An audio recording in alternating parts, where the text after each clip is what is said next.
Hi എല്ലാ കൂട്ടുകാർക്കും വിദ്യാ പ്ലസിലേക്ക് സ്വാഗതം കേട്ടോ. ഇന്ന് നമ്മൾ ഡിസ്കസ് ചെയ്യുന്നത് കെമിസ്ട്രിയിലെ ചാപ്റ്റർ ഏതാടാ? രണ്ടാമത്തെ ചാപ്റ്റർ പീരിയോഡിക് ടേബിൾ ആണ് അല്ലേ? ചാപ്റ്ററിന്റെ പേരെന്താണ്? പീരിയോഡിക് ടേബിൾ ആണ്. അപ്പോൾ ആ ചാപ്റ്ററിലെ ഒന്നാമത്തെ ഭാഗം ഓൾറെഡി ഞാൻ അപ്ലോഡ് ചെയ്തിട്ടുണ്ടായിരുന്നു. ഇനി നമ്മൾ അതിന്റെ രണ്ടാമത്തെ ഭാഗത്തിലോട്ട് പോവാണ് കേട്ടോ. ആ ചാപ്റ്ററിന്റെ ഫസ്റ്റ് പാർട്ട് നന്നായിട്ട് കണ്ട ശേഷം മാത്രമേ നിങ്ങൾ ഏത് വന്ന് കാണാവുള്ളൂടാ, ഈ സെക്കൻഡ് പാർട്ട് വന്ന് കണ്ടാൽ മതി കേട്ടോ. ഫസ്റ്റ് പാർട്ട് നിങ്ങൾ എന്ത് ചെയ്യുക, നന്നായിട്ട് പഠിച്ചു വെക്കുക കേട്ടോ. നന്നായിട്ട് കണ്ട ശേഷം മാത്രം ഇത് വന്നിട്ട് കാണുക. എടാ അതേപോലെ ആരെങ്കിലും നമ്മുടെ ചാനൽ സബ്സ്ക്രൈബ് ചെയ്യാനുണ്ടെങ്കിൽ എന്ത് ചെയ്യണം, ഓടിപ്പോയിട്ട് നമ്മുടെ ചാനൽ ഒന്ന് സബ്സ്ക്രൈബ് ചെയ്തിടണേ. അതേപോലെ നിങ്ങൾക്ക് ക്ലാസ് ഇഷ്ടമാകുകയാണെങ്കിൽ നിങ്ങളുടെ കൂട്ടുകാർക്കും കൂടെ ഒന്ന് ഷെയർ ചെയ്ത് കൊടുക്കണം കേട്ടോ. അപ്പൊ നമ്മൾ നെക്സ്റ്റ് എന്ന് പറയുന്നത് പ്രധാന മൂലകങ്ങളാണ് കേട്ടോ. പ്രധാന ഗ്രൂപ്പ് ഏതാണ്? മൂലകങ്ങളാണ്, മെയിൻ ഗ്രൂപ്പ് എലമെന്റ്സ്. അപ്പൊ നമുക്ക് നോക്കാം അല്ലെ. പീരിയോഡിക് ടേബിളിലെ 1ഉം 2ഉം ഗ്രൂപ്പുകളിലെ 3 മുതൽ 18 വരെയുള്ള ഗ്രൂപ്പുകളുടെയും മൂലകങ്ങൾ പരിശോധിക്കൂ.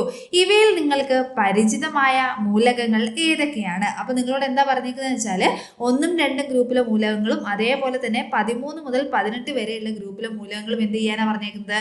ജസ്റ്റ് ഒന്ന് ചെക്ക് ചെയ്യാനാ പറഞ്ഞേക്കുന്നത് കേട്ടോ. 1ഉം 2ഉം ഏതാടാ? 1 എന്ന് പറയുന്നത് ഇതാണ്, 2 എന്ന് പറയുന്നത് ഇതാണ് കേട്ടോ. ഇനി 13 മുതൽ 18 വരെ ഉള്ളത് ഏതാണ്? 13 മുതൽ 18 വരെ 13 മുതൽ ഇവിടുന്ന് ഇവിടം വരെയുള്ള ഗ്രൂപ്പ് മൂലകങ്ങൾ നിങ്ങളോട് എന്താ പറഞ്ഞേക്കുന്നത്? ജസ്റ്റ് ഒന്ന് ചെക്ക് ചെയ്യാനാണ് പറഞ്ഞേക്കുന്നത്. ഇനി നെക്സ്റ്റ് അടുത്ത് പറഞ്ഞേക്കുന്നത് എന്താ വെച്ചാൽ, ചെക്ക് ചെയ്താൽ മാത്രം പോലെ നിങ്ങൾക്ക് പരിചിതമുള്ള മൂലകങ്ങളെ എന്ത് എഴുതാൻ പറഞ്ഞിട്ടുണ്ട്? ഇവിടെ എഴുതാൻ പറഞ്ഞിട്ടുണ്ട് കേട്ടോ. എടാ നിങ്ങൾ തന്നെ കണ്ടുപിടിക്കണേ, നിങ്ങൾക്ക് പരിചയമുള്ള മൂലകങ്ങൾ ഏതൊക്കെയാണ്. ഇവയിൽ ലോഹങ്ങൾക്ക് ഉദാഹരണം എഴുതുക. ഇവയിൽ ആർക്കാണ് ഉദാഹരണം എഴുതാൻ പറഞ്ഞേക്കുന്നത്? ലോഹങ്ങൾക്ക്. ഏതൊക്കെയാടാ ഇവയിൽ ലോഹങ്ങൾ എന്ന് പറയുന്നത്? ഏതൊക്കെയാടാ? സോഡിയം ഒരു ലോഹമാണ് കേട്ടോ. ഏതാണ്? സോഡിയം നമുക്ക് ഒരു ലോഹമായിട്ട് എഴുതാം. വേറെ ഏതാടാ? അലുമിനിയം എഴുതാം. അലുമിനിയം എഴുതാം കേട്ടോ.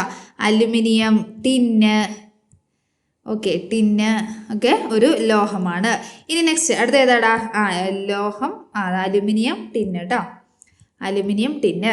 നെക്സ്റ്റ് അടുത്തത്, ഇവയിൽ അലോഹങ്ങൾ ഉൾപ്പെടുന്നുണ്ടോ? ഉണ്ട് അല്ലേ. അപ്പൊ ഏതൊക്കെയാണ് അലോഹങ്ങൾ? ഏതൊക്കെയാണ്?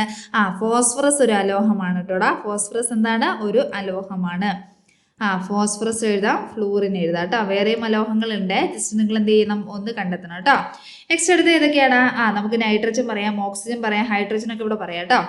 നൈട്രജൻ, ഓക്സിജൻ ഒക്കെ പറയാം കേട്ടോ. നൈട്രജൻ ഒരു അലോഹമാണ് കേട്ടോ. നൈട്രജൻ, ഓക്സിജൻ ഒരു അലോഹമാണ്. ഓക്കെ, ഇനി നെക്സ്റ്റ് അടുത്തത്, ഖരം, ദ്രാവകം, വാതകം എന്നീ അവസ്ഥകളിലുള്ള മൂലകങ്ങൾ ഈ ഗ്രൂപ്പിൽ പെടുന്നുണ്ടോ? ഉണ്ട്. ഈ ഗ്രൂപ്പിൽ പെടുന്നുണ്ടോടാ? ഉണ്ട് കേട്ടോ. ഈ ഗ്രൂപ്പിൽ എന്ത് ചെയ്യുന്നുണ്ട്? പെടുന്നുണ്ട്. നെക്സ്റ്റ് അടുത്ത് എന്താ പറഞ്ഞേക്കുന്നത്? ഖരാവസ്ഥയിലുള്ളവ ആരൊക്കെയാണ്? ഖരാവസ്ഥയിലുള്ളവ ആരൊക്കെയാടാ? അവിടെ കൊടുത്തിട്ടുണ്ട്. ഏതൊക്കെയാണ്? ലിഥിയം ഉണ്ട് കേട്ടോ. ഖരാവസ്ഥയിൽ ഏതാണ്? ലിഥിയം പറയാം, പൊട്ടാസ്യം പറയാം കേട്ടോ. ലിഥിയം പറയാം, പൊട്ടാസ്യം, കാൽസ്യം ഒക്കെ ഖരാവസ്ഥയിലുള്ളതാണ് കേട്ടോ. അടുത്തത് ദ്രാവകാവസ്ഥ ഏതാണ്? ബ്രോമിൻ പറയാം കേട്ടോ. ദ്രാവകാവസ്ഥയിൽ ആരാണ്? ബ്രോമിൻ ഉണ്ട്. പിന്നെ ഏതാടാ? സീസിയം പറയാം കേട്ടോ. ബ്രോമിൻ പറയാം, സീസിയം, ഫ്രാൻസിയം ഒക്കെ അതിൽപ്പെടും കേട്ടോ. ഇനി ഗ്യാസ് ഏതൊക്കെ പറയാടാ? ഗ്യാസ് ഏതൊക്കെയാണ്? അല്ലെങ്കിൽ വാതകാവസ്ഥ ഏതൊക്കെയാണ്? നിയോൺ പറയാം. നിയോൺ ഉണ്ട്. പിന്നെ ഓക്സിജൻ ഒക്കെ എന്താണ്? വാതകമാണ് അല്ലേ. ഓക്സിജന്, ഹൈഡ്രജൻ ഒക്കെ ഏത് അവസ്ഥയിലാണ്? വാതക അവസ്ഥയിലുള്ളതാണ്. ഇനി അടുത്തത് ഉപലോഹങ്ങൾ. അടുത്ത നമ്മൾ എന്താ പറയുന്നത്? ഉപലോഹങ്ങൾ എന്നാണ് പറയുന്നത്. എന്താണ് ഉപലോഹങ്ങൾ എന്ന് വെച്ചാല് ലോക സ്വഭാവവും അലോക സ്വഭാവവും പ്രകടിപ്പിക്കുന്ന മൂലകങ്ങളാണ് ഉപലോഹങ്ങൾ എന്ന് പറയുന്നത്. അപ്പൊ ഉപലോഹം എന്ന് വെച്ചാൽ എന്താടാ? ലോഹ സ്വഭാവവും ഉണ്ട്, അതേപോലെ ഏത് സ്വഭാവവും ഉണ്ട്? അലോഹ സ്വഭാവവും ഉള്ളവയാണ് നമ്മൾ എന്തെന്ന് പറയുന്നത്? ഉപലോഹങ്ങൾ എന്ന് പറയുന്നത്. ഉദാഹരണം ഏതൊക്കെയാടാ? സിലിക്കൺ, ജെർമേനിയം, അൾസനിക്, ആന്റിമണി തുടങ്ങിയവ എന്തിന് ഉദാഹരണങ്ങളാണ്? നമ്മുടെ ഉപലോഹങ്ങൾക്ക് ഉദാഹരണങ്ങളാണ് കേട്ടോ. എന്താണ് ഉപലോഹം എന്ന് വെച്ചാൽ എന്താണ്? ലോഹ സ്വഭാവവും അലോഹ സ്വഭാവവും കാണിക്കുന്ന മൂലകങ്ങളെ നമ്മൾ വിളിക്കുന്ന പേരാണ് ഉപലോഹങ്ങൾ എന്ന് പറയും. ഗ്രൂപ്പ് 1ലെയും ഗ്രൂപ്പ് 2ലെയും 13 മുതൽ 18 വരെയുള്ള ഗ്രൂപ്പുകളിലെയും മൂലകങ്ങൾ പ്രധാന ഗ്രൂപ്പ് മൂലകങ്ങൾ എന്നറിയപ്പെടുന്നു. അപ്പൊ ഏതൊക്കെയാടാ? 1 ഉണ്ട്, 2, 13 മുതൽ 18 വരെയുള്ള ഗ്രൂപ്പ് മൂലകങ്ങൾ നമ്മൾ എന്താ അറിയപ്പെടുന്നത്? പ്രധാന ഗ്രൂപ്പ് മൂലകങ്ങൾ എന്നാണ് അറിയപ്പെടുന്നത് കേട്ടോ. പ്രധാന ഗ്രൂപ്പ് എന്താണ് അറിയപ്പെടുന്നത്? മൂലകങ്ങൾ എന്ന്. അപ്പൊ നമ്മൾ ഇത്രയും വരെ പഠിച്ച ഏതൊക്കെയാണ് പഠിച്ചത്? നമ്മളോട് 1ഉം 2ഉം 13 മുതൽ 12 വരെ, 13 മുതൽ എത്ര വരെ ഉള്ളതാണ്? 13 മുതൽ 18 വരെയുള്ളത് നോക്കാൻ പറഞ്ഞു അല്ലേ. നിങ്ങൾക്ക് അതിൽ പരിചയമുള്ള മൂലകങ്ങളുടെ പേര് എഴുതാം. മഗ്നീഷ്യമൊക്കെ എന്തായാലും നിങ്ങൾക്ക് പരിചയം ഉണ്ടാവും അല്ലേ. അപ്പോൾ നിങ്ങൾക്ക് അതിൽ പരിചയമുള്ളവ എഴുതുക. ഇനി ലോഹങ്ങൾ ഏതാന്ന് ചോദിച്ചു. നമ്മൾ സോഡിയം, അലുമിനിയം, ടിന്നൊക്കെ ഇവിടെ എഴുതിയിട്ടുണ്ട്. അലോഹങ്ങൾ ഏതൊക്കെയാണ്? ഫോസ്ഫറസ്, ഫ്ലൂറിൻ, നൈട്രജൻ, ഓക്സിജൻ ഒക്കെ എന്തൊക്കെയാണ്? അലോഹങ്ങളാണ് കേട്ടോ. അടുത്ത ഏതാ പറഞ്ഞേക്കുന്നത്? ഖരം, ദ്രാവകം, വാതകം എന്നീ അവസ്ഥയിലുള്ള മൂലകങ്ങൾ ഈ ഗ്രൂപ്പിൽ ഉൾപ്പെട്ടിട്ടുണ്ടോ? ഉണ്ട്. അടുത്ത ഏതാണ്? ഖരാവസ്ഥ എഴുതി. ഏതൊക്കെയാണ്? ലിഥിയം, പൊട്ടാസ്യം എഴുതി. ദ്രാവകാവസ്ഥ ഏതാണ്? ബ്രോമിൻ, സീസിയം എഴുതി.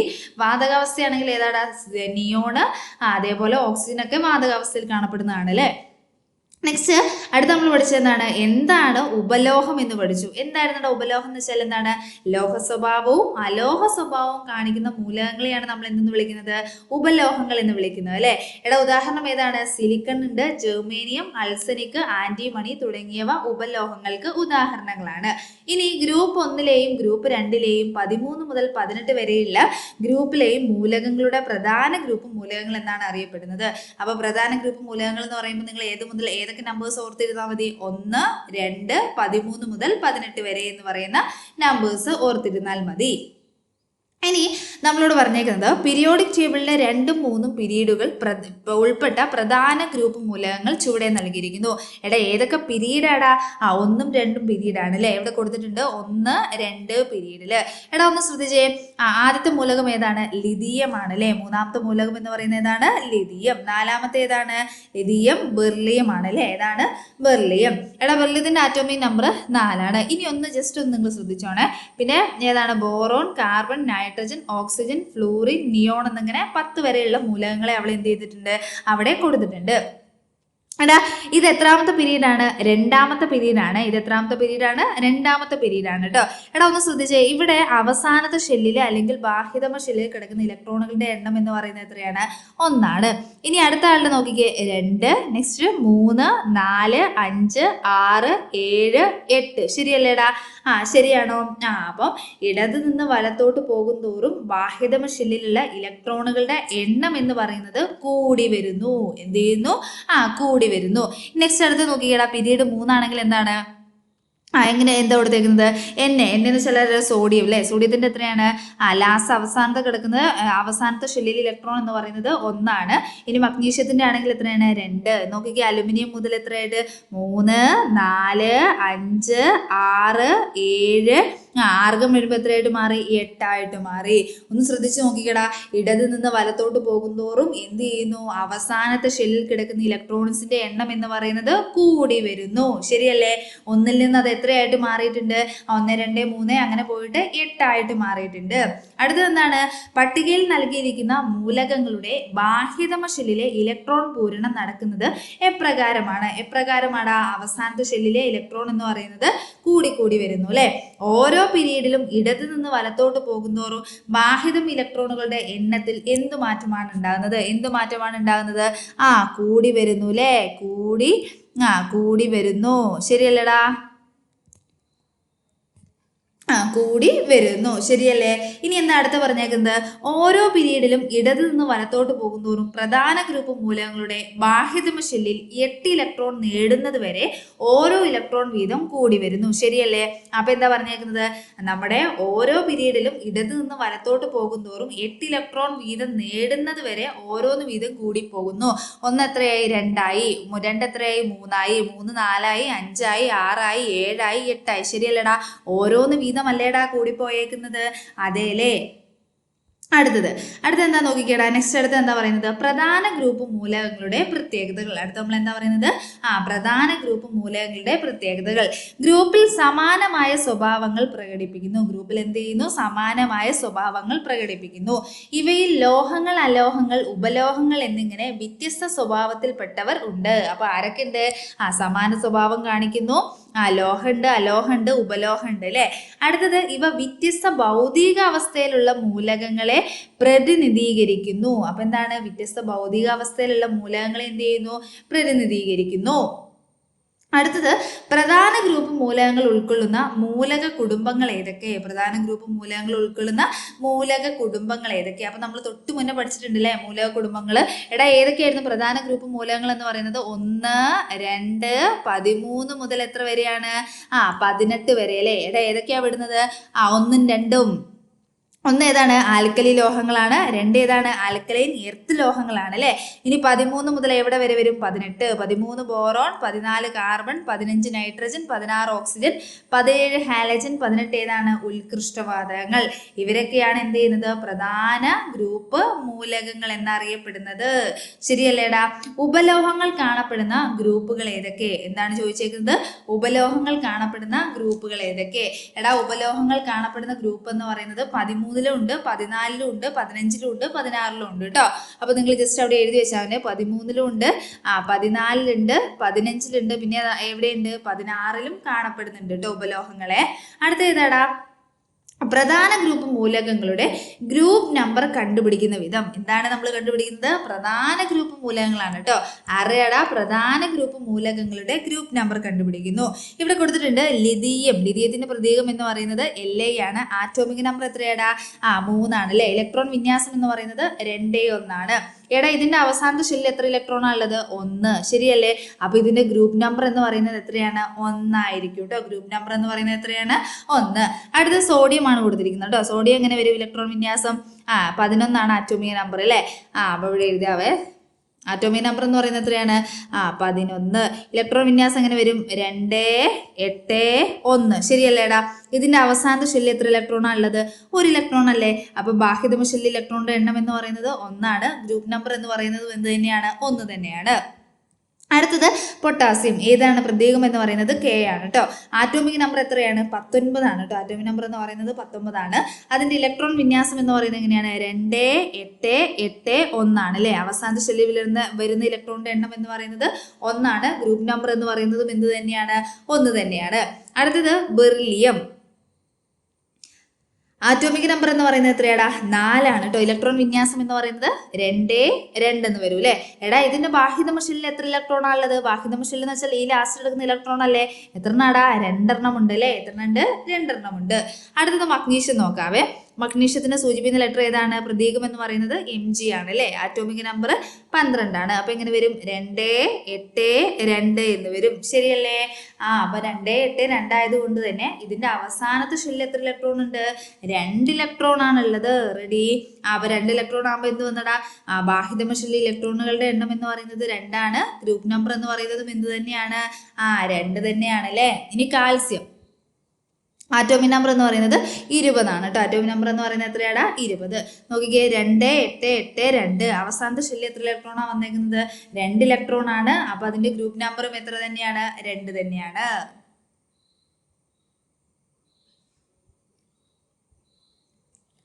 ഓക്കെ, ഇനി നെക്സ്റ്റ് അടുത്ത് ചോദിച്ചേക്കുന്നത് എന്താണ്? ഇവിടെ ബാഹ്യതമ ഇലക്ട്രോണുകളുടെ എണ്ണവും ഗ്രൂപ്പ് നമ്പറും തമ്മിലുള്ള ബന്ധം എന്ത്? എന്താണ് ബന്ധം? എന്താണ്? തുല്യമാണ് അല്ലേ. ഗ്രൂപ്പ് നമ്പറും അതേപോലെ ബാഹ്യതമ ഇലക്ട്രോണുകളുടെ എണ്ണം എന്ന് പറയുന്നത് തുല്യമാണ്. 1, 2 ഗ്രൂപ്പുകളിലെ മൂലകങ്ങളിൽ ബാഹ്യതമ ഷെല്ലിലെ ഇലക്ട്രോണുകളുടെ എണ്ണമാണ് അവയുടെ ഗ്രൂപ്പ് നമ്പർ എന്ന് പറയുന്നത്. അപ്പൊ ഏത് ഗ്രൂപ്പിൽ അത് പോസിബിൾ നമുക്ക്? 1ഉം 2ഉം ഗ്രൂപ്പ് ആണെങ്കിൽ അവയുടെ ബാഹ്യതമ ഷെല്ലില് എത്ര ഇലക്ട്രോൺസ് വരുന്നുണ്ടോ അതായിരിക്കും അവയുടെ എന്തെന്ന് പറയുന്നത്? ഗ്രൂപ്പ് നമ്പർ എന്ന് പറയുന്നത്. 13 മുതൽ 18 വരെയുള്ള ഗ്രൂപ്പുകളിൽ ഇതേ ബന്ധമാണോ കാണുന്നത് എന്ന് പരിശോധിക്കാം. അപ്പൊ നമുക്ക് നോക്കാം അല്ലെ. അടുത്തത് ഏതൊക്കെയാണ് കൊടുത്തേക്കുന്നത്? മൂലകത്തിന്റെ പേര്, പ്രതീകം, ആറ്റോമിക് നമ്പർ, ഇലക്ട്രോൺ വിന്യാസം, ബാഹ്യതമ ഇലക്ട്രോണുകളുടെ എണ്ണം, ഗ്രൂപ്പ് നമ്പർ എന്ന് കൊടുത്തിട്ടുണ്ട്. എടാ, ഒന്ന് ശ്രദ്ധിച്ചേ. ബോറോൺ. നെക്സ്റ്റ് അടുത്ത ഏതാണ്? ബോറോൺ. B ആണ് ലെറ്റർ. 5, 2, 3. അവസാനത്തെ ഇലക്ട്രോൺ എത്ര വന്നു? 3 എന്നാ വന്നത്. ബാഹ്യതമ ഷെല്ലിൽ ഇലക്ട്രോണുകളുടെ എണ്ണം 3 ആണ്. എടാ, ഒന്ന് ശ്രദ്ധിച്ചേ. ഇത് നമ്മൾ 10 കൂട്ടുന്നു. എത്ര കൂട്ടുന്നു? ഗ്രൂപ്പ് നമ്പർ കിട്ടാൻ വേണ്ടിയിട്ട് 10 കൂട്ടുന്നു. നെക്സ്റ്റ് അടുത്ത് നിങ്ങൾ തന്നെ പറയണേ. 2, 4 എന്ന് വരും അല്ലേ. അപ്പം ബാഹ്യതമ ഷെല്ലിൽ ഇലക്ട്രോണുകളുടെ എണ്ണം 4 ആണ്. 4നോട് 10 കൂട്ടിയാൽ എത്രയാണ്? 14 എന്ന് കിട്ടും അല്ലേ. അടുത്ത എത്ര വരും? 2, 5 എന്ന് വരും. ബാഹ്യതമ ഷെല്ലിൽ ഇലക്ട്രോണുകളുടെ എണ്ണം 5 ആണ്. 5നോട് 10 കൂട്ടിയാൽ എത്രയാണ്? 15 എന്ന് കിട്ടും അല്ലേ. എത്ര കിട്ടും? 15. അടുത്ത എത്ര വരും? 2, 6 ആണ് അല്ലേ. 2 എത്രയാണ്? 6. ബാഹ്യതമ ഷെല്ലിൽ ഇലക്ട്രോണുകളുടെ എണ്ണം എന്ന് പറയുന്നത് 6 ആണ്. അപ്പോൾ 1, 6 എത്രയാണ്? 16 എന്ന് കിട്ടും. ശരിയല്ലേ. ഗ്രൂപ്പ് നമ്പർ 16 എന്ന് കിട്ടും. അടുത്ത എത്രയാണ്? 2, 7 ആണ് അല്ലേ. 7 ആണ് ബാഹ്യതമ ഷെല്ലിൽ ഇലക്ട്രോണുകളുടെ എണ്ണം എന്ന് പറയുന്നത്. 10 കൂട്ടി കഴിഞ്ഞാൽ നമുക്ക് എത്ര കിട്ടും? 17 എന്ന് കിട്ടും കേട്ടോ. എത്രയുടെ കിട്ടുന്നത്? 17 എന്ന് കിട്ടും. ഇനി ഒരു ക്വസ്റ്റ്യൻ കിടപ്പുണ്ടേ. 13 മുതൽ 18 വരെയുള്ള ഗ്രൂപ്പുകളിലെ മൂലകങ്ങളുടെ ഗ്രൂപ്പ് നമ്പർ ലഭിക്കാൻ ബാഹ്യതമ ഇലക്ട്രോണുകളുടെ എണ്ണത്തോടൊപ്പം ഏത് സംഖ്യയാണ് കൂട്ടേണ്ടത്? എടാ, ഏത് സംഖ്യയാണ്? 13 മുതൽ 18 വരെയുള്ള ഗ്രൂപ്പിലെ ഗ്രൂപ്പ് നമ്പറാണ് നമുക്ക് കണ്ടുപിടിക്കേണ്ടതെങ്കിൽ ബാഹ്യതമ ഷെല്ലിൽ എന്ന് വെച്ചാൽ ഏറ്റവും ലാസ്റ്റ് കിടക്കുന്ന ഷെല്ലിലെ ഇലക്ട്രോണിന്റെ എണ്ണത്തോടു കൂടി നമ്മൾ എത്ര ആൾക്കാർ കൂട്ടണം? 10 കൂട്ടണം. ഓക്കെ, നെക്സ്റ്റ് അടുത്തിലേക്ക് പോയാലോടാ. ഇനി ചോദിച്ചിട്ടുണ്ട്, ഇവയിൽ ബാഹ്യതമ ഇലക്ട്രോണുകളുടെ എണ്ണത്തോടൊപ്പം 10 എന്ന സംഖ്യ കൂട്ടുന്നത് എന്തിനായിരിക്കുമെന്ന് ചിന്തിച്ചിട്ടുണ്ടോ? 3 മുതൽ 12 വരെയുള്ള ഗ്രൂപ്പുകളിലാണല്ലോ സംക്രമണ മൂലകങ്ങൾ കാണപ്പെടുന്നത്. അതെ അല്ലേ? എത്ര മുതലാണ്? 3 മുതൽ 12 വരെയുള്ള ഗ്രൂപ്പുകളിലാണ് എന്ത് കാണപ്പെടുന്നത്? സംക്രമണ മൂലകങ്ങൾ കാണപ്പെടുന്നത്. എത്ര ഗ്രൂപ്പുകളിലായാണ് ഇവ വിന്യസിച്ചിരിക്കുന്നത്? ഇവ എത്ര ഗ്രൂപ്പുകളിലായിട്ടാണ്? 10 ഗ്രൂപ്പുകളിലായിട്ടാണ് കേട്ടോ. ഇത് അവിടെ തന്നെ കൊടുത്തിട്ടുണ്ട്.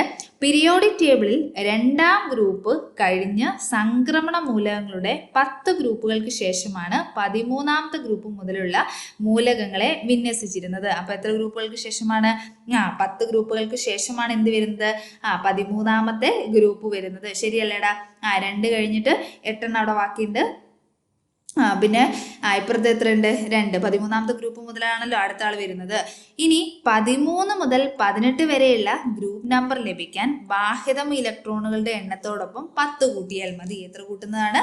10 കൂട്ടിയാൽ മതി എന്ന് നിങ്ങൾക്ക് മനസ്സിലായല്ലോ. നിങ്ങൾക്ക് മനസ്സിലായോടാ? ഇനി അത് നേരെ ഇവിടെ കൊടുത്തേക്കാണ് കേട്ടോ. നേരത്തെ നമ്മൾ മുകളിൽ ചെയ്തില്ലേ, അത് തന്നെ ഇങ്ങോട്ട് ചെയ്തേക്കാണ്. ഇനി അടുത്തത് മൂലകങ്ങളുടെ പിരീഡ് നമ്പർ കണ്ടുപിടിക്കുന്ന വിധം. മൂലകങ്ങളുടെ എന്ത് കണ്ടുപിടിക്കുന്ന വിധമാണ്? പിരീഡ്. ഒന്ന് നോക്കിക്കേടാ. ഹൈഡ്രജന്റെ ആറ്റോമിക് നമ്പർ എന്ന് പറയുന്നത് 1 ഇലക്ട്രോൺ വിന്യാസം 1, ഷെല്ലിന്റെ എണ്ണം 1, പിരീഡ് നമ്പർ എന്ന് പറയുന്നത് 1. ഹീലിയം ആകുമ്പോൾ എത്രയാണ്? ആറ്റോമിക് നമ്പർ 1, ഇലക്ട്രോൺ വിന്യാസം എന്ന് പറയുന്നത് 2, ഷെല്ലിന്റെ എണ്ണം 1 ആയിരിക്കും. പിരീഡ് നമ്പർ എത്രയാണ്? 1. അടുത്ത ലിഥിയം എന്ന് പറയുമ്പോൾ 3 ആണല്ലേ. അപ്പൊ എങ്ങനെയാണ് ഇലക്ട്രോൺ വിന്യാസം എങ്ങനെ വരും? കെയും വരും, എല്ലും വരും അല്ലേ? ശരിയല്ലേ? കെയില് 2, എല്ലിൽ എത്രയാണ്? 1. എടാ, എത്ര ഷെല്ലുകൾ ഉണ്ട്? ഒന്ന് എണ്ണി നോക്കിക്കേ. കെ 1, എല്ല് 2. എത്ര ഷെല്ലാണ്? 2 ഷെല്ല്. അപ്പൊ പീരീഡ് നമ്പർ എന്ന് പറയുന്നത് എത്രയാണ്? 2 ആണ് കേട്ടോ. അടുത്ത ബെറിയം 2 പേര് വന്നിട്ടുണ്ട്. ബെറിലിയത്തിന് 2 പേര് വന്നിട്ടുണ്ട്. ആരൊക്കെയാടാ? കെ ഉണ്ട്, എല്ല് ഉണ്ട് അല്ലെ? കെയിൽ 2, എല്ലിൽ എത്രയാണ്? 2. ഷെല്ലുകളുടെ എണ്ണം എന്ന് പറയുന്നത് 2 ആണ്. ഷെല്ലുകളുടെ എണ്ണം എന്ന് പറയുന്നത് എത്രയാണ്? 2 ആണ്. അടുത്ത സോഡിയം എങ്ങനെ വരും? 2, 8, 1. അപ്പൊ ഏതൊക്കെയാണ്? കെ വന്നു, എല്ല് വന്നു, എം വന്നു. അപ്പൊ എത്ര ഉണ്ടാ? 3 ഉണ്ട്. പീരീഡിന്റെ നമ്പർ എന്ന് പറയുന്നത് ഏത് തന്നെയാണ്? 3 തന്നെയാണ്. അടുത്തത് മഗ്നീഷ്യം. ആറ്റോമിക് നമ്പർ 12 ആണ് കേട്ടോ. 2, 8, 2. അപ്പൊ എത്ര ഷെല്ലുണ്ടടാ? 3 ഷെല്ലുണ്ട് അല്ലേ? കെ ഉണ്ട്, എല്ല് ഉണ്ട്, എം ഉണ്ട്. 3 ഷെല്ലില്ലടാ. അപ്പൊ പീരീഡ് നമ്പർ എന്ന് പറയുന്നത് 3 തന്നെയാണ്. നെക്സ്റ്റ് അടുത്ത് നോക്കിക്കേടാ. പൊട്ടാസ്യം 19 ആണ് കേട്ടോ. പൊട്ടാസ്യം എത്രയാണ്? 19. എത്ര ഷെല്ലുണ്ട്? 1, 2, 3, 4. 4 ഷെല്ലുണ്ട് അല്ലേ? അതിന്റെ പീരീഡ് നമ്പർ എന്ന് പറയുന്നതും 4 ആണ്. ഇവിടെ എത്ര ഷെല്ലുണ്ട്? 1, 2, 3, 4. ഏത്? കാൽസ്യത്തിനാണ് കേട്ടോ. എത്ര ഷെല്ലുണ്ട്? 4 ഷെല്ലുണ്ട്. പീരീഡ് നമ്പർ എന്ന് പറയുന്നതും എത്ര തന്നെയാണ്? 4 തന്നെയാണ്. ഓക്കെ, അപ്പൊ ഇതിൽ നിന്ന് നിങ്ങൾക്ക് മനസ്സിലാക്കാൻ പറ്റുന്ന കാര്യം എന്താണ്? നമുക്ക് 1ാമത്തെ ഗ്രൂപ്പ് ഒക്കെ ആണെങ്കിൽ എന്ത് ചെയ്യാം? അവിടെ കൊടുത്തിട്ടുണ്ട് കേട്ടോ. മൂലകങ്ങൾ അവയുടെ ആറ്റങ്ങളിലെ ഷെല്ലുകളുടെ എണ്ണമാണ് പീരീഡ് നമ്പർ എന്ന് പറയുന്നത്. അപ്പൊ എന്താണ്? മൂലകങ്ങൾ ഷെല്ലിന്റെ എണ്ണം എത്രയാണോ അതായിരിക്കും എന്തെന്ന് പറയുന്നത്? പീരീഡ് എന്ന് പറയുന്നത്. മൂലകങ്ങളിലെ അവയുടെ ഷെല്ലുകളുടെ എണ്ണമാണ് പീരീഡ് നമ്പർ എന്ന് പറയുന്നത്. അപ്പോൾ ഇവിടെ ചോദിച്ചിട്ടുണ്ട്, മൂലകങ്ങളുടെ പീരീഡ് നമ്പറും ഷെല്ലുകളുടെ എണ്ണവും തമ്മിലുള്ള ബന്ധം തുല്യമാണ് അല്ലേ? തുല്യമാണ്. സെറ്റാണോടാ? ഓക്കെ, ഇനി നെക്സ്റ്റ് അടുത്തതിലേക്ക് പോകട്ടോ. അടുത്തത് ഉത്കൃഷ്ടവാതകം അല്ലെങ്കിൽ നോബിൾ ഗ്യാസ്. അപ്പോൾ ഉത്കൃഷ്ടവാതകം അല്ലെങ്കിൽ ഏതാണ്? Noble gas. ഏതാനും പ്രധാന ഗ്രൂപ്പ് മൂലകങ്ങളെ സംബന്ധിച്ചുള്ള വിവരങ്ങളാണ് പട്ടികയിൽ നൽകിയിരിക്കുന്നത്. പട്ടിക 2-8 പൂർത്തിയാക്കി സയൻസ് ഡയറിയിൽ രേഖപ്പെടുത്താലോ. അപ്പൊ നോക്കിക്കേടാ. നിയോണ്. അടുത്ത ഫസ്റ്റ് വണ് ഹീലിയത്തിന്റെ പ്രതീകം He ആണ്. ആറ്റോമിക് നമ്പർ 2 ആണ്. ഇലക്ട്രോൺ വിന്യാസം 2 ആണ്. ഗ്രൂപ്പ് നമ്പർ എത്രയാണ്? 18 ആണ് കേട്ടോ. ഗ്രൂപ്പ് നമ്പർ എന്ന് പറയുന്നത് എത്രയാണ്? 18 ആണ്. അടുത്തത് നിയോൺ ആണ്. നിയോന്റെ ആറ്റോമിക് നമ്പർ 10 ആണ് കേട്ടോ. നിയോന്റെ ആറ്റോമിക് നമ്പർ എന്ന് പറയുന്നത് 10 ആണ്. അപ്പൊ ഇലക്ട്രോൺ വിന്യാസം എത്ര വരൂടാ? 2, 8 എന്ന് വരും കേട്ടോ. എത്ര വരുന്നത്? 2, 8. ഞാൻ ഓൾറെഡി പറഞ്ഞിരുന്നു 2, 8. അപ്പം ഗ്രൂപ്പ് നമ്പർ എന്ന് പറയുന്നത് എത്രയാണ്? 18 തന്നെയാണ് കേട്ടോ. അപ്പോൾ ഈ കിടക്കുന്ന ഹീലിയം, നിയോൺ, ആർഗൺ, ക്രിപ്റ്റോൺ എന്നൊക്കെ പറയുന്നത് ഉത്കൃഷ്ടവാതകങ്ങളാണ്. ഏത് ഗ്രൂപ്പിൽ വരുന്നതാണ്? 18ാമത്തെ ഗ്രൂപ്പിൽ വരുന്ന മൂലകങ്ങളാണ് കേട്ടോ. എത്രാമത്തെ ഗ്രൂപ്പിലാണ്? 18.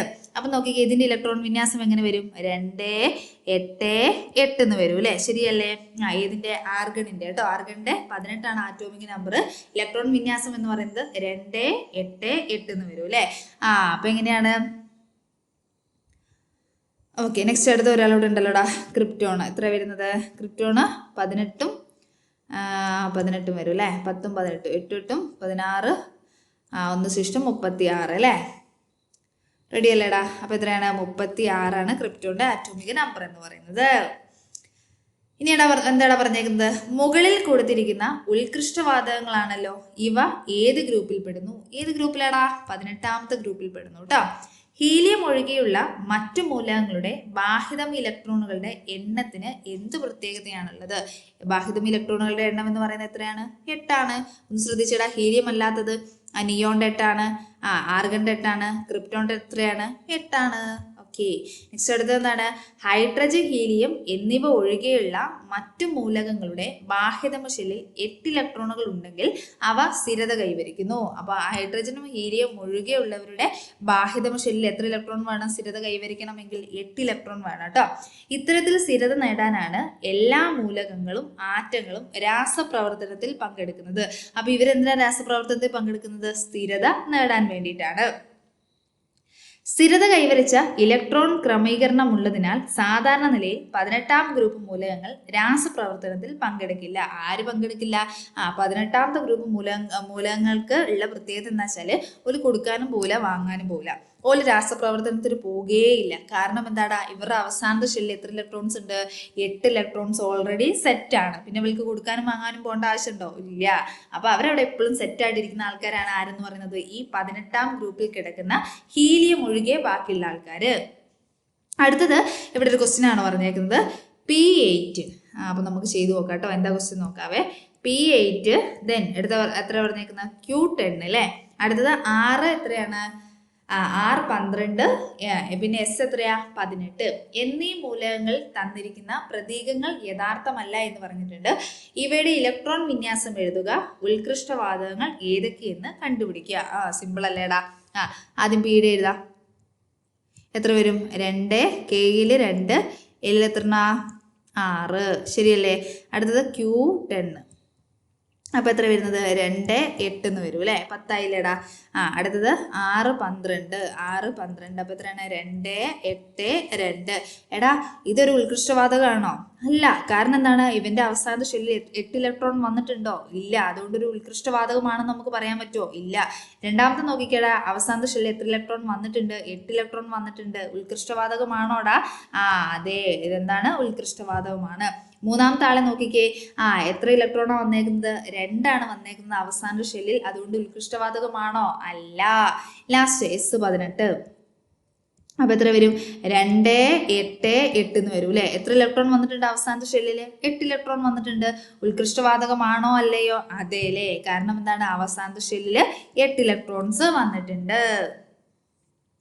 നെക്സ്റ്റ് അടുത്തത് സംക്രമണ മൂലകങ്ങൾ കേട്ടോ. അടുത്ത ഏതാണ്? സംക്രമണ മൂലകങ്ങൾ. പീരിയോഡിക് ടേബിളിൽ 3 മുതൽ 12 വരെയുള്ള 10 ഗ്രൂപ്പുകളിൽ ഉൾപ്പെടുന്ന മൂലകങ്ങളാണ് സംക്രമണ മൂലകങ്ങൾ. എവിടെ മുതലാടാ? 3 മുതൽ 12 വരെ കേട്ടോ. ഇനി ഞാൻ ക്വസ്റ്റ്യൻ ചോദിക്കട്ടെടാ, നിങ്ങളൊന്ന് കമൻറ്റ് ബോക്സിൽ ഇടണം കേട്ടോ. ക്വസ്റ്റ്യൻ എന്താണേ? ക്വസ്റ്റ്യൻ്റെ ആൻസർ കേട്ടോ. പ്രധാന ഗ്രൂപ്പ് മൂലകങ്ങളിൽ പെടുന്ന ഗ്രൂപ്പുകൾ ഏതൊക്കെയായിരുന്നടാ? പ്രധാന ഗ്രൂപ്പിൽ പെടുന്ന ഗ്രൂപ്പുകൾ ഏതൊക്കെയാണ്? ഒന്ന് കമൻറ്റ് ബോക്സിൽ ഇടണേ. ഇനി അടുത്തത് സംക്രമണ മൂലകങ്ങളാണ് പറയുന്നത് കേട്ടോ. ഏതാണ്? സംക്രമണ മൂലകങ്ങൾ. ഏതാടാ? 3 മുതൽ 12 വരെയുള്ള മൂലകങ്ങളെയാണ് കേട്ടോ. 3 മുതൽ 12 വരെയുള്ള 10 ഗ്രൂപ്പുകളെ. നിങ്ങൾക്ക് പരിചിതമായ സംക്രമണ മൂലകങ്ങൾ അതിലുണ്ടോ എന്ന് എന്ത് ചെയ്യുക? ജസ്റ്റ് ഒന്ന് പീരിയോഡിക് ടേബിളിന്റെ സഹായത്തോടെ ചെക്ക് ചെയ്യണം കേട്ടോ. ഏത് പീരീഡിൽ മുതലാണ് സംക്രമണ മൂലകങ്ങൾ കാണപ്പെടുന്നത് എന്ന് ചോദിച്ചിട്ടുണ്ട് കേട്ടോ. ഏത് പീരീഡ് മുതലാടാ? 3ാമത്തെ പീരീഡാണ് കേട്ടോ. കാണിച്ചു തരാം കേട്ടോ. നമ്മൾ ടേബിൾ ഒന്ന് എടുക്കട്ടെ. ഓക്കെ,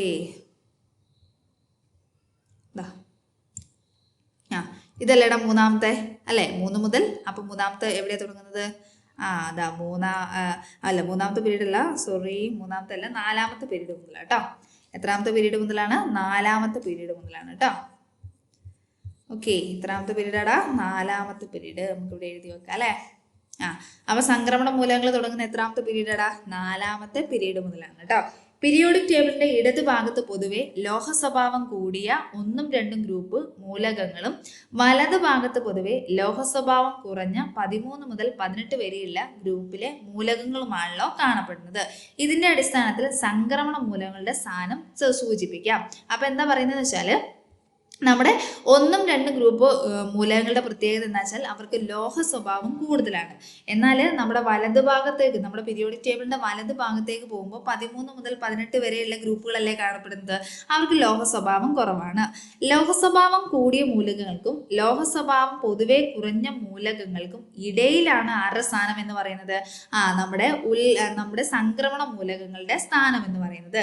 2ാം ഗ്രൂപ്പിലെ ലോഹ സ്വഭാവം കൂടിയ മൂലകങ്ങളിൽ നിന്ന് 13ാം ഗ്രൂപ്പ് മുതൽ ലോഹ സ്വഭാവം പൊതുവെ കുറഞ്ഞ മൂലകങ്ങളിലേക്കുള്ള ക്രമാനുഗതമായ പരിവർത്തനം അഥവാ സംക്രമണം സൂചിപ്പിക്കുന്നതിനാലാണ് 3 മുതൽ 12 വരെയുള്ള ഗ്രൂപ്പുകളിൽ പെടുന്ന മൂലകങ്ങളെ സംക്രമണ മൂലകങ്ങൾ എന്നറിയപ്പെടുന്നത്. അപ്പൊ എന്താ പറഞ്ഞേക്കുന്നത്? 1 മുതൽ 2 വരെയുള്ളത് ലോഹ സ്വഭാവം കൂടിയതാണ്. അവിടെ നിന്ന് 3 മുതൽ 12 വരെയുള്ളത് വലിയ ലോഹ സ്വഭാവം ഒന്നുമില്ല അല്ലെ. എന്നാൽ 13 മുതൽ 18 വരെയുള്ളത് എന്താണ്? 13 മുതൽ 18 വരെ 1ഉം 2ഉം ലോഹ സ്വഭാവം എന്താണ്? കൂടിയതാണ് അല്ലെ. ലോഹ സ്വഭാവം എന്താണ്? കൂടിയതാണ്. അതേപോലെ തന്നെ 13 മുതൽ 18 വരെ വലിയ ലോഹ സ്വഭാവം ഇല്ലല്ലോ. വലിയ ലോഹ സ്വഭാവം ഇല്ല. ലോഹ സ്വഭാവം എന്താണ്? ഇല്ല. അപ്പൊ ഇതിന്റെ ഇടയിൽ കാണപ്പെടുന്നത് കൊണ്ടാണ് നമ്മൾ 3 മുതൽ 12 വരെയുള്ള ഗ്രൂപ്പിലെ മൂലകങ്ങൾ എന്തെന്ന് അറിയപ്പെടുന്നത്? സംക്രമണ മൂലകങ്ങൾ എന്ന് അറിയപ്പെടുന്നത് കേട്ടോ. എന്ത് മൂലകങ്ങൾ എന്നാണ്? സംക്രമണ മൂലകങ്ങൾ എന്ന് അറിയപ്പെടുന്നത്. അടുത്തത് എന്താ പറയുന്നത്? 4ാം പീരീഡിലെ ഏതാനും മൂലകങ്ങളുടെ ഇലക്ട്രോൺ വിന്യാസം കൊടുത്തിരിക്കുന്നു. ഏതാനും മൂലകങ്ങളുടെ എന്താ കൊടുത്തിരിക്കുന്നത്? ഇലക്ട്രോൺ വിന്യാസം കൊടുത്തിരിക്കുന്നു. എടാ ഒന്ന് നോക്കിക്കേടാ, ഗ്രൂപ്പ് നമ്പർ 1, 2, 3, 4, 5 എന്നിങ്ങനെ എഴുതിയിട്ടുണ്ട്. അടുത്തത് ഇലക്ട്രോൺ വിന്യാസമാണ് അല്ലെ. അടുത്ത് എന്താ എഴുതിയിരിക്കുന്നത്? ഇലക്ട്രോൺ വിന്യാസം. എടാ ഒന്ന് ശ്രദ്ധിച്ചേടാ, അതിന്റെ അവസാനത്തെ ഷെല്ല് എത്രയാണ്? 1 ഉള്ളത് അല്ലേ. ഇനി നോക്കിക്കേ, അവസാനത്തെ ഷെല്ലിൽ 2. ഇവിടെ എത്ര? അവസാനത്തെ ഷെല്ലിൽ 2. അവസാന ഷെല്ലിൽ എത്രയാണ്? 2, 2. ശരിയല്ലേടാ? അപ്പൊ നമുക്ക് നോക്കാട്ടോ എന്താ പറയുന്നതെന്ന്. 1ഉം 2ഉം ഗ്രൂപ്പുകളിലെ മൂലകങ്ങളിൽ ഇലക്ട്രോൺ വന്നു ചേരുന്നത് അവസാന ഷെല്ലിലാണ് എന്ന് പട്ടികയിൽ നിന്ന് വ്യക്തമാണല്ലേ. എന്നാൽ 3, 4, 5 എന്നീ ഗ്രൂപ്പുകളിൽ ഇലക്ട്രോൺ വന്നു ചേരുന്നത് ബാഹ്യതമ ഷെല്ലിന് തൊട്ട് മുന്നേയുള്ള ഷെല്ലിലാണ്. എവിടെയാണ്? ബാഹ്യതമ ഷെല്ലിന് എവിടെയാണ്? തൊട്ട് മുന്നേയുള്ള ഷെല്ലിലാണ്. അപ്പൊ എന്താണ്? 3, 4, 5 ഗ്രൂപ്പിലുള്ളത് എവിടെയാ വന്നു ചേരുന്നത്? ബാഹ്യതമ ഷെല്ലിന് തൊട്ട് മുന്നേയുള്ള ഷെല്ലിലാണ്. 6 മുതൽ 12 വരെയുള്ള ഗ്രൂപ്പുകളിലും ഇതേ രീതിയിലാണ് ഇലക്ട്രോൺ പൂരണം നടക്കുന്നതെന്ന് പീരിയോഡിക് ടേബിളിന്റെ സഹായത്തോടെ പരിശോധിക്കൂ. 3 മുതൽ 12 വരെയുള്ള 10 ഗ്രൂപ്പുകളിൽ ഇലക്ട്രോൺ പൂരണം നടക്കുന്നത് ബാഹ്യതമ ഷെല്ലിന്റെ തൊട്ട് മുന്നത്തെ ഷെല്ലിലാണ്. എവിടെയാണ്? 3 മുതൽ 12 വരെയുള്ളത് എവിടെയാണ് ഇലക്ട്രോൺ പൂരണം നടക്കുന്നത്? ബാഹ്യതമ ഷെല്ലിന്റെ തൊട്ട് മുന്നത്തെ ഷെല്ലിലാണ്. ഓരോ ഗ്രൂപ്പിൽ ഉൾപ്പെടുന്ന മൂലകങ്ങൾ ഗുണങ്ങളിലും സാദൃശ്യം കാണിക്കുന്നു എന്ന് നിങ്ങൾ പഠിച്ചിട്ടുണ്ടല്ലോ. സംക്രമണ മൂലകങ്ങളും പൊതുവെ ഗ്രൂപ്പുകളിൽ സാദൃശ്യം പ്രകടിപ്പിക്കുന്നവയാണ്. എന്നാൽ സംക്രമണ മൂലകങ്ങൾ പീരീഡിൽ എന്തെങ്കിലും പ്രത്യേകതകൾ ഉണ്ടോ എന്ന് നോക്കാം. അപ്പൊ നമുക്ക് എന്താണ് അവരുടെ പീരീഡിൽ എന്തെങ്കിലും പ്രത്യേകതകളുണ്ടോ നോക്കാം. എന്താണ്? പൊതുവെ ഒരേ പീരീഡിലുള്ള സംക്രമണ മൂലകങ്ങളുടെ ബാഹ്യതമ ഷെല്ലിലെ ഇലക്ട്രോണുകളുടെ എണ്ണം തുല്യമാണ്. അതുകൊണ്ട് ഇവ പീരീഡിലും രാസഗുണത്തിലും സാദൃശ്യം കാണിക്കുന്നു. അപ്പൊ ഇവരെന്ത് ചെയ്യുന്നുണ്ട്? പീരീഡിലും രാസഗുണത്തിലും എന്ത് ചെയ്യുന്നുണ്ട്? സാദൃശ്യം കാണിക്കുന്നുണ്ട്. ഇനി ഇവിടെ ഒരു ടേബിൾ കൊടുത്തിട്ടുണ്ട് കേട്ടോ. അപ്പോൾ ടേബിളിൽ എന്തൊക്കെയാടാ നിങ്ങളോട് പറഞ്ഞേക്കുന്നത്? പട്ടിക 2.10 കൊടുത്തിരിക്കുന്ന രാസവസ്തുക്കൾ പരിശോധിച്ച് ഇവയുടെ രാസസൂത്രം എന്തൊക്കെ എഴുതണം? രാസസൂത്രം എഴുതണം. പിന്നെന്താണ്? നിറം എന്നിവ എഴുതുക. നിറം എന്നിവ ടീച്ചറുടെ സഹായത്തോടെ എഴുതാനാണ് പറഞ്ഞേക്കുന്നത് കേട്ടോ. ടീച്ചറുടെ സഹായത്തോടെ നിങ്ങളുടെ സയൻസ് ഡയറിയിലേക്ക് എഴുതാനാണ് പറഞ്ഞേക്കുന്നത് കേട്ടോ. എടാ ഫസ്റ്റ് വൺ ഏതാ നോക്കിക്കേ. ഫസ്റ്റ് വൺ ഏതാണ്? നിക്കൽ സൾഫേറ്റ് ആണ് അല്ലേ. ഏതാണ് ഫസ്റ്റ് വൺ? എന്താണ്? നിക്കൽ സൾഫേറ്റ് ആണ് അല്ലേ. എടാ നിക്കൽ സൾഫേറ്റിന്റെ രാസസൂത്രം എന്ന് പറയുന്നത് NiSO4 ആണ് കേട്ടോ. NiSO4. അതിൻ്റെ നിറം എന്ന് പറയുന്നത് മഞ്ഞയും പച്ചയും കൂടെ കൂടിയൊരു നിറമാണ് കേട്ടോ. ഏതാണ്? യെല്ലോയും ഗ്രീനും കൂടെ കൂടിയ നിറമാണ്. യെല്ലോയും ഗ്രീനും, മഞ്ഞയും പച്ചയും കൂടെ കൂടിയ നിറം കേട്ടോ. അടുത്തത് കോപ്പർ സൾഫേറ്റ്. അടുത്ത ഏതാണ്? കോപ്പർ സൾഫേറ്റ്, CuSO4 ആണ്. CuSO4 നിറം ബ്ലൂ ആണ് കേട്ടോടാ, ബ്ലൂ, നീല. അടുത്തത് കാൽസ്യം കാർബണേറ്റ് കേട്ടോ, CaCO3, കാക്കോ3 കേട്ടില്ലടാ, CO3 കേട്ടോ, CaCO3 വൈറ്റ് ആണ് കേട്ടോ, വെള്ളം.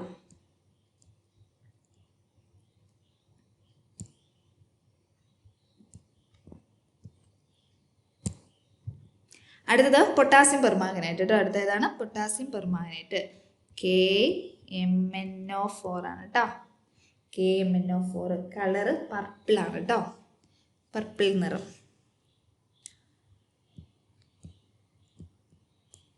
പർപ്പിൾ നിറം. ഓക്കെ, നെക്സ്റ്റ് അടുത്ത ഏതാടാ? കൊബാൾട്ട് നൈട്രേറ്റ് കേട്ടോ. അതിൻ്റെ CONO3 ആണ് കേട്ടോ. ഓക്കെ, പെയിൽ റെഡ് ആണേ, പെയിൽ റെഡ്. നെക്സ്റ്റ് അടുത്ത ഏതാടാ? പൊട്ടാസ്യം ഡൈക്രോമേറ്റ് ആണ് അല്ലേ. അപ്പോൾ ഇത് K2Cr2O7 ആണ് കേട്ടോ. K2Cr2 എന്നാണ് O7. ഓറഞ്ചും റെഡും കൂടെ ചേർന്ന നിറമാണ് കേട്ടോ. ഓറഞ്ചും പിന്നെ ഏതാണ്? റെഡ് കൂടെ ഒരു ചേർന്ന നിറം എന്നാണ് പറയുന്നത് കേട്ടോ. ഫെറസ് സൾഫേറ്റ്, FeSO4 ആണ് കേട്ടോ. FeSO4 ഇതിൻ്റെ നിറം എന്ന് പറയുന്നത് ലൈറ്റ് ഗ്രീൻ ആണ് കേട്ടോ. ലൈറ്റ് ഏതാടാ? ഗ്രീൻ എന്ന് വെച്ചാൽ മങ്ങിയ പച്ച അല്ലേ, ലൈറ്റ് നിറമുള്ള പച്ച, ഇളം പച്ച കേട്ടോ, ഇളം പച്ച എന്ന് പറയും. ഓക്കെ, ഇനി അടുത്തത് മിക്ക സംക്രമണ മൂലകങ്ങളുടെ സംയുക്തങ്ങളും നിറമുള്ളവയാണ്. സംക്രമണ മൂലകങ്ങളുടെ സംയുക്തം എന്ന് പറയുന്നത് എന്താണ്? നിറമുള്ളവയാണ്. 3 മുതൽ 12 വരെയുള്ള ഗ്രൂപ്പുകളിൽ ഉൾപ്പെടുന്ന മൂലകങ്ങളാണ് സംക്രമണ മൂലകങ്ങൾ കേട്ടോ. എക്സാമിന് എന്തായാലും ഉണ്ടാവും കേട്ടോ എഴുതാനേ. അടുത്തെന്താണ്? ഇവയിൽ ബാഹ്യതമ ഷെല്ലിനെ തൊട്ടു മുന്നിലുള്ള ഷെല്ലിലാണ് ഇലക്ട്രോൺ പൂരണം നടക്കുന്നത്. ഗ്രൂപ്പിലും പീരീഡിലും രാസഗുണത്തിലും പൊതുവേ സാദൃശ്യം കാണിക്കുന്നു. അടുത്തത് ലോഹങ്ങളാണ്. സംക്രമണ പൊതുവേ എന്താണ്? നിറമുള്ളവ. സംക്രമണ മൂലകങ്ങൾ എന്താണ്? പൊതുവെ നിറമുള്ളവയാണ്. അപ്പം നമ്മൾ പഠിച്ചത് എന്തൊക്കെയാണ്? സംക്രമണ മൂലകങ്ങളെ കുറിച്ചാണ് പഠിച്ചത്. ഏതൊക്കെയാണ്? 3 മുതൽ 12 വരെയുള്ള ഗ്രൂപ്പിൽ പെടുന്നു. നെക്സ്റ്റ് അടുത്ത് എന്താണ്? ഇവയുടെ ഇലക്ട്രോൺ പൂരണം നടക്കുന്നത് ബാഹ്യതമ ഷെല്ലിന് തൊട്ടു മുന്നിലുള്ള ഷെല്ലിലാണ് അല്ലേ. അടുത്ത എന്താണ്? ഗ്രൂപ്പിലും പീരീഡിലും സാദൃശ്യം കാണിക്കുന്നുണ്ട്. ലോഹങ്ങളാണ്. സംയുക്തങ്ങൾ പൊതുവെ എന്താണ്? നിറമുള്ളവയാണ് അല്ലേ. അടുത്തത് ലാന്തനോയിഡും ആക്ടിനോയിഡും. അടുത്ത് നമ്മൾ എന്താ പറയുന്നത്? ലാന്തനോയിഡ്സും ആക്ടിനോയിഡ്സും. പീരിയോഡിക് ടേബിളിലെ 6ാം പീരീഡിൽ എത്ര മൂലകങ്ങളാണ് ക്രമീകരിച്ചിരിക്കുന്നത് എന്ന് ശ്രദ്ധിച്ചല്ലോ. ആറ്റോമിക് നമ്പർ 57 ആയ ലാന്താനത്തിന്റെയും തുടർന്ന് വരുന്ന 14 മൂലകങ്ങളുടെയും സ്ഥാനം എവിടെയാണെന്ന് കണ്ടെത്തൂ. നമുക്ക് കണ്ടെത്താം കേട്ടോ. അതുപോലെ തന്നെ 7ാം പീരീഡിൽ വരുന്ന ആറ്റോമിക് നമ്പർ 89 ആയ ആക്ടീനിയത്തിനെ തുടർന്ന് വരുന്ന 14 മൂലകങ്ങളുടെ സ്ഥാനം എവിടെയാണെന്ന് കണ്ടെത്തൂ. അപ്പൊ നമുക്ക് നോക്കാം. ഓക്കെ, ലാന്താനോ ആക്ടീനിയത്തിനു ശേഷമുള്ള മൂലകങ്ങൾ എവിടെയാണ് വരുന്നതെന്നൊക്കെ നമുക്ക് ചെക്ക് ചെയ്യാം കേട്ടോ. ഓക്കെ, ഞാൻ പീരിയോഡിക് ടേബിൾ ഒന്ന് എടുക്കട്ടെടാ, ശ്രദ്ധിക്കട്ടോ. ഇതാ കണ്ടോ, LA LU എന്ന് കണ്ടോടാ. ഇതാ അത് വരുന്നത് എവിടെയാന്ന് വെച്ചാൽ അതിൻ്റെ ബാക്കി വരുന്നത് ഇതാ 57 മുതൽ ഇതാ 7 ഇതാണ് 57 കണ്ടോടാ. അതാ 57 മുതൽ 71 വരെയുള്ള മൂലകങ്ങൾ കേട്ടോ. ഈ ലാസ്റ്റ് ഭാഗത്താണ് വരുന്നത് കേട്ടോ. കണ്ടോടാ, ഈ ഭാഗത്താണ് വരുന്നത്. നെക്സ്റ്റ് അടുത്ത ഒരാളൂടെ ഉണ്ടല്ലോടാ. ഇതാ ഇപ്പുറത്ത് കൊടുത്തിട്ടുണ്ട്. 1 മിനിറ്റ് കേട്ടോടാ. ഓക്കെ, ഒരാളെയും കൂടെ നമുക്ക് കണ്ടുപിടിക്കാനുണ്ട് അല്ലേ. ഇതാ 89 to 103 ഇതാ ഇവിടെ കിടപ്പുണ്ട് കേട്ടോ. അപ്പോൾ എവിടെ വരുന്നത്? ലാസ്റ്റ് വേറൊരു സെക്ഷനായിട്ട് തന്നെ അവർക്ക് അവിടെ കൊടുത്തിട്ടുണ്ട് അല്ലേ. ലാന്താനോ ആക്ടീനിയത്തിനും വേറെ സെക്ഷനായിട്ട് തന്നെ എന്ത് ചെയ്തിട്ടുണ്ട്? അവിടെ കൊടുത്തിട്ടുണ്ട്. ഓക്കെ, അപ്പോൾ എന്താ നെക്സ്റ്റ് എന്താടാ പറയുന്നത്? ഒരു മിനിറ്റ്, നെക്സ്റ്റ് എന്താ പറയുന്നത് നോക്കാം അല്ലേ. 6ാം പീരീഡിൽ ലാന്താനത്തിനെയും തുടർന്ന് വരുന്ന 14 മൂലകങ്ങളെയും പീരിയോഡിക് ടേബിളിൽ ചുവടെ പ്രത്യേകമായി ക്രമീകരിച്ചിരിക്കുന്നു. താഴെ എന്ത് ചെയ്തിട്ടുണ്ട്? പ്രത്യേകമായിട്ട് ക്രമീകരിച്ചിരിക്കുന്നു. ആറ്റോമിക് നമ്പർ 57 ആയ ലാന്താനം മുതൽ ആറ്റോമിക് നമ്പർ 71 ആയ ലുട്ടേഷ്യം വരെയുള്ള മൂലകങ്ങളെ ലാന്തനോയിഡുകൾ എന്നറിയപ്പെടുന്നത്. ആര് മുതൽ ആര് വരെയാടാ? 57 ആയ ലാന്താനവും ആറ്റോമിക് നമ്പർ 71 ആയ ലുട്ടേഷ്യത്തിന് നമ്മൾ കോമൺലി അറിയപ്പെടുന്നത് എന്താണ്? ലാന്തനോയിഡുകൾ എന്നാണ് അറിയപ്പെടുന്നത്. 7ാം പീരീഡിലെ ആക്ടീനിയം തുടർന്ന് വരുന്ന 14 മൂലകങ്ങളും പീരിയോഡിക് ടേബിൾ ലാന്തനോയിഡുകൾ ചുവടെ പ്രത്യേകം ക്രമീകരിച്ചിരിക്കുന്നു. എന്താണ്? ആറ്റോമിക് നമ്പർ 81ാമത്തെ മൂലകം ആക്ടീനിയമാണ്. ആറ്റോമിക് നമ്പർ 103ാമത്തെ ലൊറൻഷ്യമാണ് കേട്ടോ. അപ്പൊ ഇവ എന്താ അറിയപ്പെടുന്നത്? ആക്ടിനോയിഡുകൾ എന്നാണ് അറിയപ്പെടുന്നത്. എന്താണ്? ആക്ടിനോയിഡുകൾ. ലാന്തനോയിഡ് എന്ന് വെച്ചാൽ എന്തായിരുന്നടാ? 57ാമത്തെ മൂലകമായ ലാന്താനവും അതേപോലെ തന്നെ 71ാമത്തെ മൂലകമായ ലുട്ടേഷ്യം വരെയുള്ള മൂലകങ്ങളെ അറിയപ്പെടുന്നതാണ് ലാന്തനോയിഡ്. എന്നാൽ എന്താണ് ആക്ടിനോയിഡുകൾ എന്ന് വെച്ചാൽ എന്താണ്? 81ാമത്തെ മൂലകമായ ആക്ടീനിയം മുതൽ 103ാമത്തെ മൂലകമായ ലൊറൻഷ്യം വരെ അറിയപ്പെടുന്നതാണ് എന്തെന്ന് പറയുന്നത്? ആക്ടിനോയിഡുകൾ എന്ന് പറയുന്നത്. അടുത്ത എന്താണ് പറഞ്ഞേക്കുന്നത്? ലാന്തനോയിഡും ആക്ടിനോയിഡുകളും അന്തസംക്രമണ മൂലകങ്ങൾ എന്നും അറിയപ്പെടുന്നത്. ും എന്താ അറിയപ്പെടുന്നത്? ആദ്യം ചോദിക്കലുണ്ട് കേട്ടോ. അന്തസംക്രമണ മൂലകങ്ങൾ അല്ലെങ്കിൽ ഇന്നർ ട്രാൻസിഷൻ എലമെന്റ്സ് എന്നാണ് അറിയപ്പെടുന്നത്. ലാന്തനോയിഡുകൾ റെയർ എർത്ത് എന്നും അറിയപ്പെടുന്നുണ്ട്. ലാന്തനോയിഡുകൾ എന്തറിയപ്പെടുന്നുണ്ട്? റെയർ എർത്ത് എലമെന്റ്സ് എന്നും അറിയപ്പെടുന്നുണ്ട്. ആക്ടിനോയിഡുകളിൽ യുറേനിയത്തിന് ശേഷമുള്ള മൂലകങ്ങൾ മനുഷ്യനിർമ്മിതമാണ്. ആക്ടിനോയിഡുകൾ ഏതാണ്? യുറേനിയത്തിന് ശേഷമുള്ള മൂലകങ്ങൾ എന്താണ്? മനുഷ്യനിർമ്മിതമാണ് എന്നാ പറയുന്നത് കേട്ടോ. ഓക്കെ, അപ്പോൾ ഇനി ചെറിയൊരു പോർഷനോടെ ബാക്കി കിടപ്പുണ്ട്. നെക്സ്റ്റ് ക്ലാസ് നമുക്ക് എന്ത് ചെയ്യാം? കുറച്ചേ ഉള്ളൂ അല്ലേ? അപ്പം നമുക്ക് നെക്സ്റ്റ് ക്ലാസ്സിൽ അത് ഡിസ്കസ് ചെയ്യാം കേട്ടോ. ചെറിയൊരു ടോപ്പിക്കായിട്ട് വെച്ച് നെക്സ്റ്റ് ക്ലാസ്സിൽ ഇടാം. അപ്പോൾ നെക്സ്റ്റ് ക്ലാസ്സിൽ വീണ്ടും കാണാം. അപ്പോൾ ആരെങ്കിലും നമ്മുടെ ചാനൽ സബ്സ്ക്രൈബ് ചെയ്യാറുണ്ടെങ്കിൽ എന്ത് ചെയ്യണടാ? ഓടിപ്പോയിട്ട് സബ്സ്ക്രൈബ് ചെയ്യണം കേട്ടോ. നെക്സ്റ്റ് ക്ലാസ്സിൽ വീണ്ടും കാണാം. താങ്ക്